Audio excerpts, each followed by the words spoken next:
So I developed a therapy for sleep paralysis. I don't know, maybe you're interested in that. I can tell you about that. All right. So it's a 4-step solution that I came up with. So from my work around the world, I thought I got to have some method to help these people, right?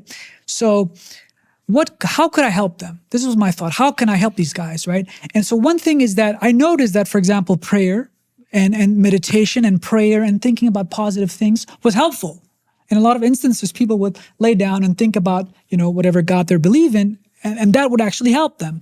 So that got me thinking about the attention system and the emotional parts of the brain and how I can bring that into the experience, given that you have limited attentional capacities. And so if you're lying there and thinking about ghosts because your emotional part of your brain, the amygdala, is hyperactive, and the amygdala has a lot of projections to the visual parts of the brain, so it can tell you what to see in the world. So we know this, so it can spill over and penetrate the visual scene. So we don't want that.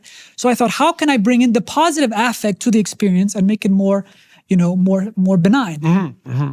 So it has 4 components. The first component is cognitive reappraisal. These terms, meaning simply you say, look, this is not a monster. This is just the brain. It's not terrifying. Let me change my thoughts about it. So that's the first point.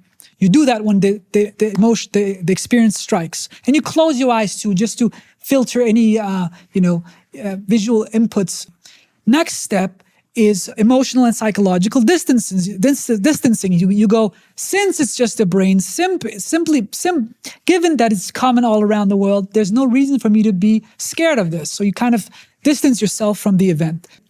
Thirdly, this is where prayer and meditation and affect comes in.